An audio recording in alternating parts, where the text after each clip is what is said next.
Hello everyone, welcome all joining in myself Cynthia Mengi, spiritual healer, psychic and coach। आज की हमारी ये video उन लोगों के लिए है जो अपनी लाइफ में स्पिरिचुअलिटी को इंट्रोड्यूस करना चाहते हैं या जो एक बिगनर लेवल हैं, जिन्होंने स्पिरिचुअलिटी को नया ही अडॉप्ट किया है अपनी लाइफ में। मेरे बहुत सारे क्लाइंट्स मुझसे ये पूछते रहते हैं कि हम स्पिरिचुअल लाइन में आना चाहते हैं, कुछ करना चाहते हैं, मेडिटेशन कैसे सीखें, ये सब क्या होता है, अपनी फ्रीक्वेंसी को कैसे अलाइन करना। बहुत सारे क्वेश्चंस हैं, लेकिन इन सब क्वेश्चन से पहले हमें यूनिवर्स को समझना होगा, हमें खुद को अपने आप को समझना होगा, तभी हम स्पिरिचुअलिटी को अडॉप्ट कर सकते हैं। तो इसके लिए आज हम जो वीडियो करने जा रहे हैं वो है लॉज ऑफ यूनिवर्स के ऊपर। ये यूनिवर्सल लॉज ऐसे हैं जिससे फ़र्क नहीं पड़ता कि आपका रिलीजन क्या है, आपकी कास्ट क्या है, आपकी रेस क्या है, आपका जेंडर क्या है, आपकी नेशनैलिटी क्या है, किसी चीज़ से फ़र्क नहीं पड़ता है। ये यूनिवर्सल लॉज है, हर एक के लिए ये सेम ही रहते हैं।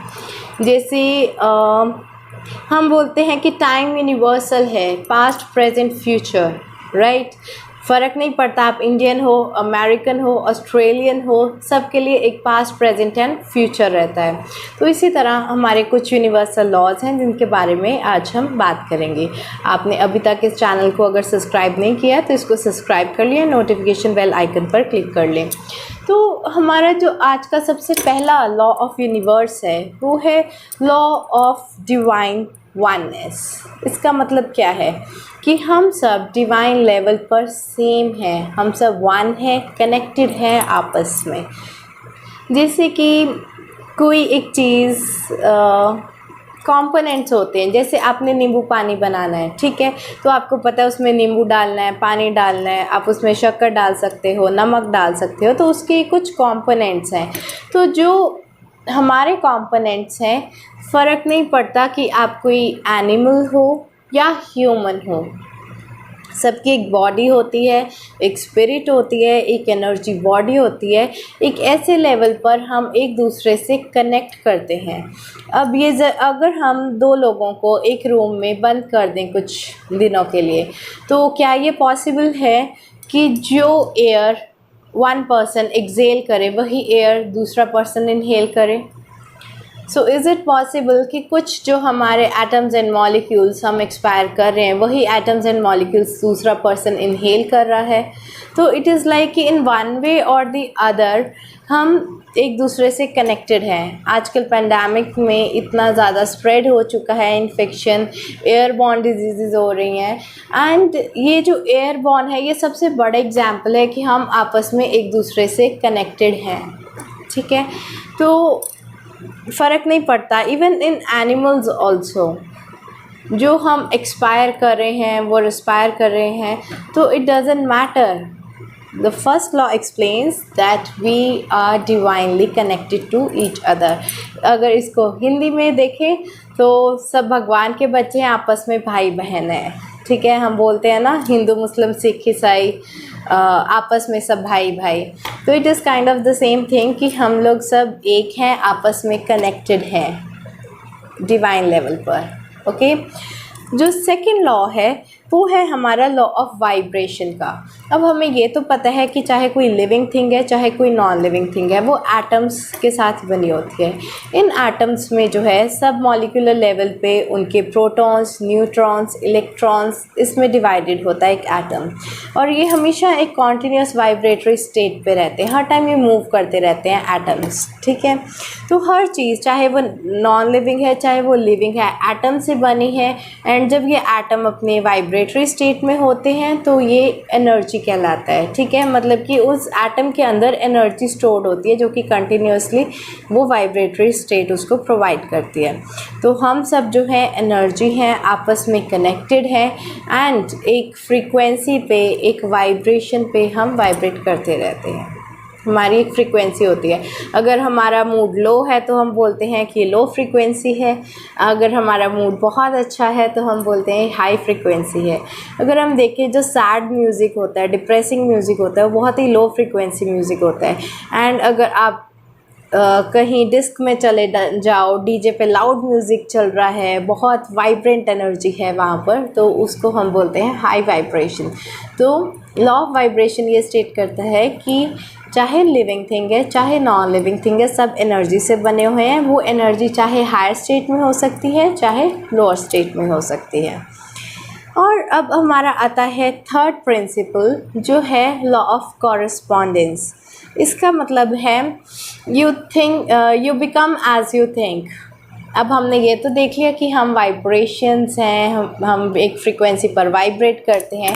तो अगर हमारी फ्रीक्वेंसी लो है, अगर हम नेगेटिवली ही सोची जा रहे हैं अपने बारे में, सेल्फ क्रिटिसाइज़ कर रहे हैं या वर्ल्ड के बारे में बहुत ज़्यादा नेगेटिव सोच रहे हैं, तो वैसा ही लाइफ में होता जाता है। इसका सबसे बड़ा एग्जांपल है आजकल जो करोना वायरस जो है वो स्प्रेड हो रहा है, आई एग्री, लेकिन करोना वायरस का फियर बहुत ज़्यादा स्प्रेड हो रहा है, रादर देन इन्फेक्शन फियर ज़्यादा स्प्रेड हो रहा है। तो लोग डर ही जा रहे हैं, मुझे ना हो जाए, मुझे ना हो जाए, मुझे ना हो जाए, ऐसा ना हो जाए, वैसा ना हो जाए। इतनी सारी नेगेटिव थिंकिंग की वजह से क्या होता है, वो मैनिफेस्ट होने लग जाता है एंड वो रियली इन्फेक्ट हो जाते हैं। तो इसीलिए बोलते हैं कि फियर की वाइब्रेशन से बहुत कुछ जो है ट्रांसफॉर्मेशन आ सकते हैं लाइफ में। तो आपको इस टाइम पर जो है, अगर आपको अपनी लाइफ अच्छी बनानी है तो आपको पॉजिटिवली सोचने की बहुत ज़रूरत है। ये लॉ ऑफ कॉरस्पॉन्डेंस ये भी बताता है कि जितना जो चीज़ हाई होती है उतना ही लो होती है। अगर हम देखते हैं कि कोई पेड़ है जैसे, ठीक है, ऊपर से वो बहुत ऊंचा होता जा रहा है, लेकिन हमें जो चीज़ दिखाई नहीं देती हुई है कि उसकी रूट्स उतनी ही डीपर होती जाती हैं। जितनी ज़्यादा स्ट्रॉन्ग रूट्स होंगी उतना ही ज़्यादा अपर बेस होगा। हम सब लोग अंबानी तो बनना चाहते हैं, सबको पैसा भी चाहिए, सब कुछ चाहिए, लेकिन क्या उन्होंने उनका जो डीप डाउन स्ट्रगल है, लोगों ने वो देखा है, उसको फॉलो किया है, उनकी केस स्टडीज़ पढ़ी हैं कि वो कैसे इस लेवल तक पहुँचे हैं। तो अगर आपको लाइफ में बहुत ज़्यादा ऊपर जाना है, सक्सेस पाना है, तो लाइफ में सबसे पहले आप नीचे उसकी डेप्थ में, उसकी गहराई में, अपने अंदर जाने की पहले कोशिश करें। जितना आप डीप जाओगे आप उतना ही हाई जाओगे। ओके, एंड इसका ये भी एग्जांपल है कि जो पर्सन बहुत अच्छा होता है स्टडीज़ में, किसी भी ज्ञान को लेके, किसी भी नॉलेज को लेके, किसी भी सब्जेक्ट को लेकर, वो बहुत ही डीप चला जाता है, उसकी नॉलेज उतनी ही ज़्यादा वास्ट हो जाती है, वो इंसान उस सब्जेक्ट में बहुत ही ज़्यादा टॉप करता है, right. So law of correspondence is as above so below. Next हमारा जो लॉ आता है वो है लॉ ऑफ अट्रैक्शन। अब हमने लॉ ऑफ वाइब्रेशन तो पढ़ा है, अब उस वाइब्रेशन का करेंगे क्या अगर उसको एक्शन में ही नहीं लाए तो। हमारे पास पॉजिटिव वाइब्रेशन है कि मनी मैनिफेस्टेशन की, ठीक है, कि I will be receiving 10,000 this week. इस तरह की हमारी पॉजिटिविटी है, हमारी वाइब्रेशन है, हम इस तरह का सोच रहे हैं, ये एफर्मेशन है। लेकिन ये सच कब होगी, जब हम इसको एक्शन में लाएंगे। तो जब हम इसके लिए काम करेंगे, हमें 10,000 अगर अर्न करने हैं पर वीक, तो हमें उसके लिए उतना ही काम करना पड़ेगा, उतनी ही डेडिकेटिवली काम करना पड़ेगा, उतने ही डिवोशन से काम करना पड़ेगा, राइट। तो ये लॉ ऑफ अट्रैक्शन उस चीज़ पे बेस्ड है कि सोचने से कुछ नहीं होता जब तक आप उस पर एक्शन ना लो। सोचो, एक्शन लो, एंड एक्शन लेने के बाद वो चीज़ मैनिफेस्ट हो जाती है, ठीक है।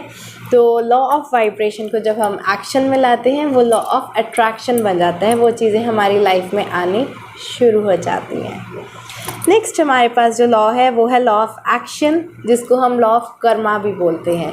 कि कोई भी चीज़ अपने आप नहीं होती, यस, उसके पीछे एक डिवाइन पर्पस होता है, डिवाइन टाइमिंग होती है हर चीज़ को होने की, एंड हायर पर्पस के लिए होता है। अगर हमें लग रहा है कि आज हमारा ब्रेकअप हो गया है, या आज हमें जॉब नहीं मिली, आज हम फेल हो गए हैं, या हमारी जो स्ट्रैटेजी थी वो काम नहीं की है, हमारा प्रोजेक्ट अच्छा नहीं चल रहा है, जितनी भी हमें कंप्लेंट्स हैं उसके पीछे एक रीज़न है। वो रीज़न है आपकी ग्रोथ। यूनिवर्स आपको बहुत कुछ सिखाना चाह रहा है, यूनिवर्स आपको मेंटली एंड इमोशनली इतना स्ट्रांग बनाना चाह रहा है, इतना कंपैटिबल बनाना चाह रहा है, इतना कॉम्पिटेंट बनाना चाह रहा है। तो किसी भी फेलियर को आप फेलियर मत लें, ठीक है। तो उस टाइम पर आप ये सोचें कि ये मेरी एक कार्मिक सफरिंग थी जो मेरे आगे आ गई, मैंने पहले पास्ट में ज़रूर कुछ ऐसा किया होगा जिसका अब मुझे फल मिला है। तो ये एक कर्मा था मेरा, वो रिलीज़ हो गया है, जिसके पीछे बहुत एक डिवाइन पर्पस है। लेकिन इसका मतलब ये नहीं होता कि कई लोग क्या है लॉ ऑफ अट्रैक्शन को गलत वे में मैनिफेस्ट करते हैं। वो बस पूरा दिन अगर स्टूडेंट यही सोचता रह जाए कि मैं एग्ज़ाम में टॉप करूँगा, एग्ज़ाम में टॉप करूँगा, एग्ज़ाम में टॉप करूँगा, लेकिन उसके लिए एक्शन ना ले, कर्मा ना ले, पढ़े ही ना, तो क्या वो एग्ज़ाम में टॉप करेगा? वो नहीं करेगा। ठीक है, तो अगर किसी को अपनी विश को, अपनी वाइब्रेशन को मैनिफेस्ट करवाना है, उसको रियलिटी बनाना है, अपनी ड्रीम्स को मैनिफेस्ट करना है, तो उसके लिए आपको कर्मा करना पड़ेगा, एक्शन लेना ही पड़ेगा। उसके बिना लॉ ऑफ अट्रैक्शन काम नहीं करता है। हमारा 6th लॉ है law of cause and effect की जो भी होता है किसी वजह से होता है, उसके बिना नहीं होता है। हर इफ़ेक्ट का एक कॉज होता है और हर कॉज का एक इफ़ेक्ट होता है।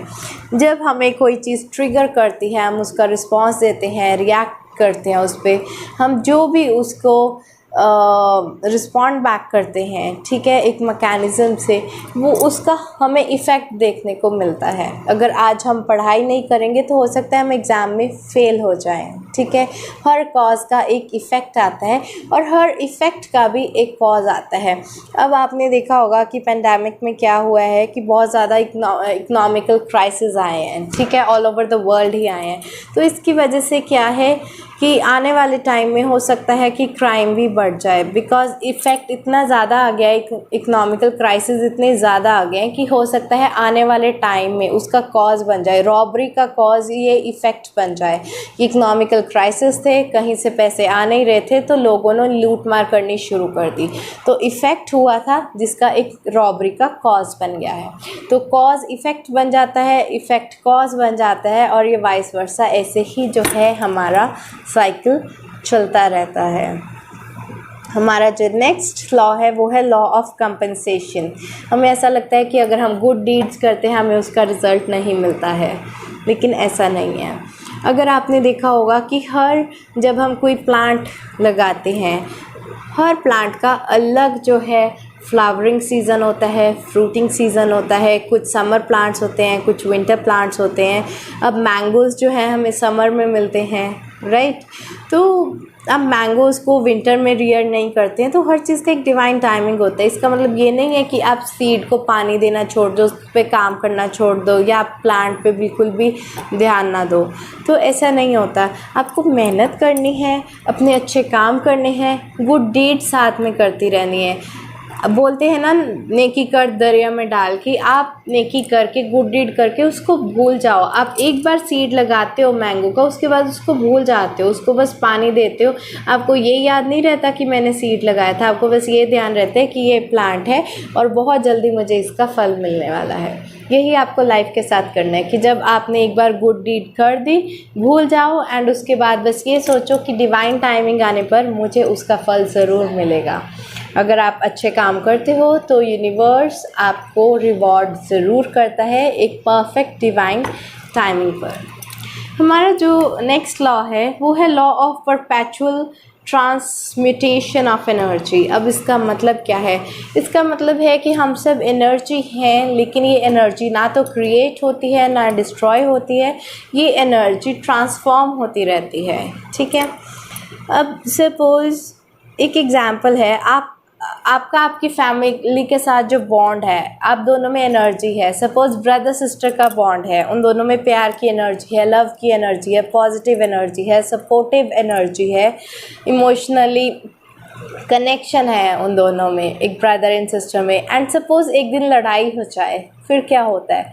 वही ब्रदर एंड सिस्टर जो पॉजिटिव एनर्जी थी उनमें, आज वो क्या है, नेगेटिव एनर्जी बन जाती है, एंड वो एक दूसरे से लड़ाई झगड़ा करना शुरू कर देते हैं। इसका मतलब ये नहीं है कि एनर्जी मर गई थी या नहीं क्रिएट किया हमने, एनर्जी वही थी, बस उसकी फ्रीक्वेंसी चेंज हुई है। पहले वो हायर फ्रीक्वेंसी पे थी, अब लड़ाई करने के बाद वो लोअर फ्रीक्वेंसी पे चली गई है। हमने लॉ ऑफ वाइब्रेशन भी पढ़ा है।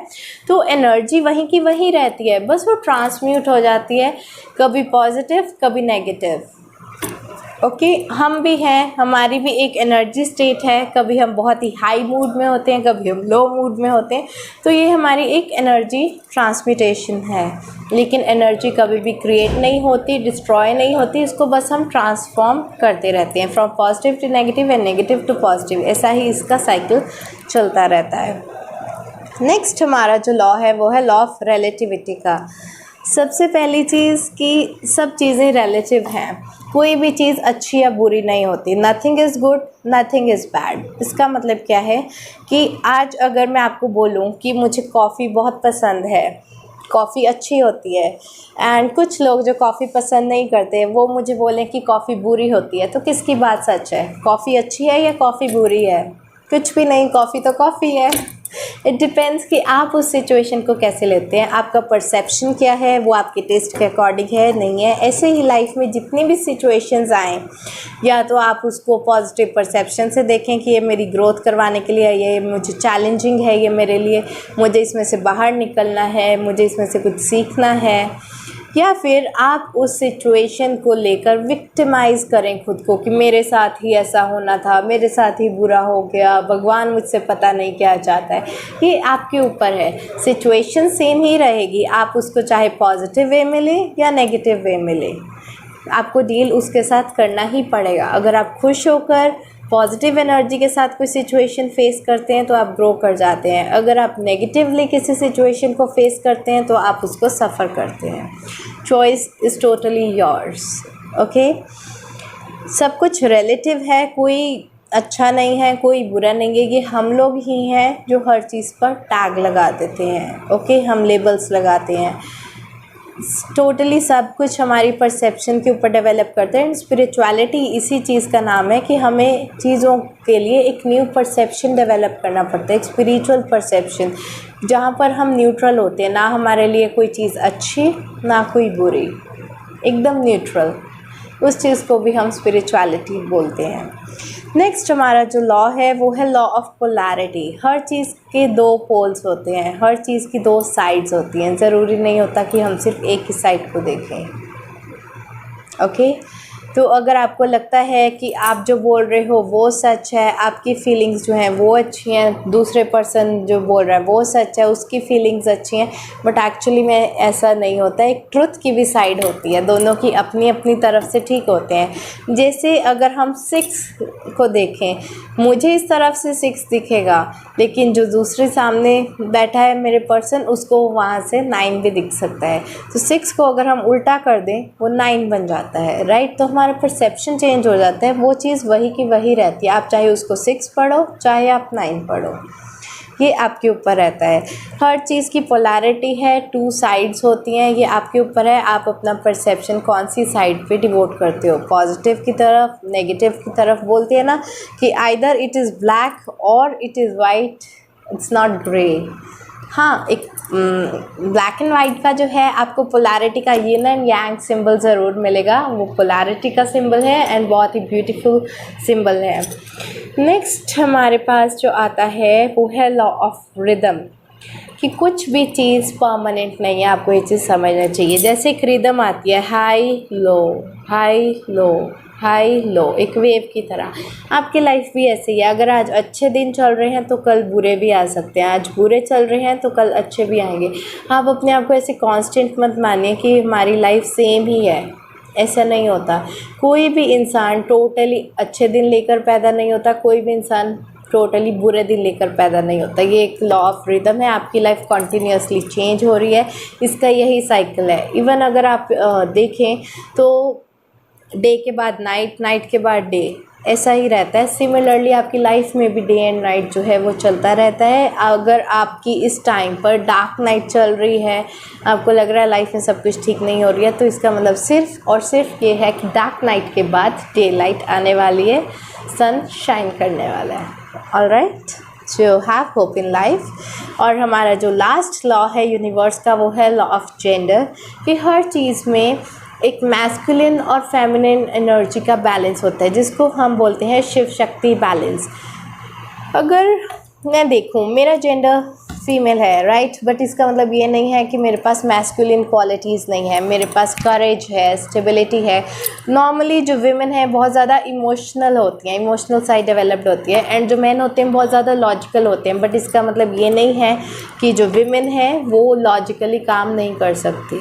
तो हर चीज़ जो है वो मैस्कुलिन और फेमिनाइन एनर्जी का जो है एक करेक्ट बैलेंस है, ठीक है। तो ये थे हमारे principles: law of divine oneness, law of vibration, law of correspondence, law of attraction, law of action, law of cause and effect, law of compensation, law of perpetual transmutation of energy, law of relativity, law of polarity, law of rhythm, and lastly law of gender. तो आज की video में इतना ही। मुझे comment section में ज़रूर बताइएगा, and अगर आपके कुछ डाउट्स हैं तो मुझे बहुत खुशी होगी उनको क्लियर करने में। मुझे अपना फीडबैक कमेंट सेक्शन में ज़रूर दीजिएगा। Bye bye, take care, blessings.